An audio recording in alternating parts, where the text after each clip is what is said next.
I'm Matthew Doucette of Xona Games. Xona Games is an independent game studio. We concentrate on retro video games, mostly two-dimensional stuff, and the platforms we have so far published on are Xbox 360 and Windows Phone 7. We first started working was July 2008. We've been developing video games ever since we were in elementary school. So it's kind of like, honestly, it's a childhood dream. We always wanted to come back to it. It's never quite the perfect time to jump into a new venture. It never really is, but once we realized that Microsoft is not only opening up the Xbox 360 to promote independent developers, but also holding a contest to gather them up, we definitely, that was enough motivation for us to enter it.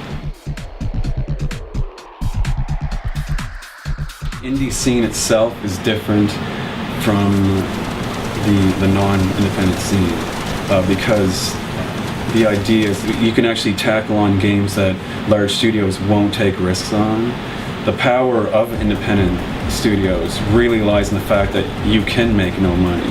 It's the fact that you can survive without making money, that you will try to do a bunch of games and not necessarily care about the bottom line as much as a large-scale developer.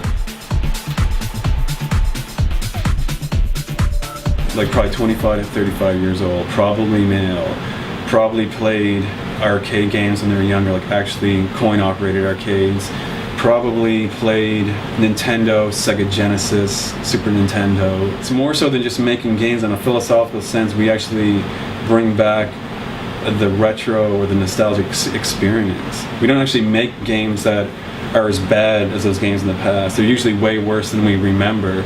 What we try to do is make them equivalent to how you remember them or how you felt when you were playing them. A day in my life generally consists of, I try to do the 8 to 5. I try to come here for 8 o'clock, leave at 5. Just being a startup company with almost really too much on the plate, I find the problem is honestly, it's not choosing what to do, it's choosing what not to do. There's always too much to do, and if you spend too much time covering loose ends, you find yourself that a whole week can go by and I haven't done anything in terms of making games. And that's the point, that's the reason why I'm here.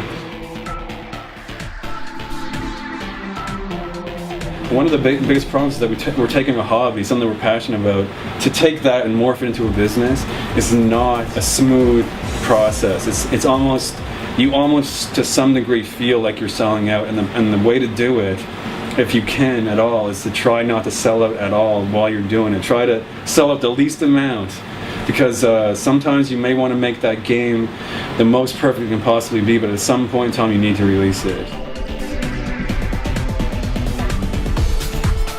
ID Software, or id Software, we were always inspired by them because they started off as two guys, just like Jason and I, as John Romero and John Carmack. They're actually split up now, but they're the ones who made Doom and Quake. In fact, when we talk about the growth of our company, we kind of aim it to grow like the early id Software. I consider ourselves artists on some level, to create a piece of art and have people enjoy it and like it. To see that is an amazing thing.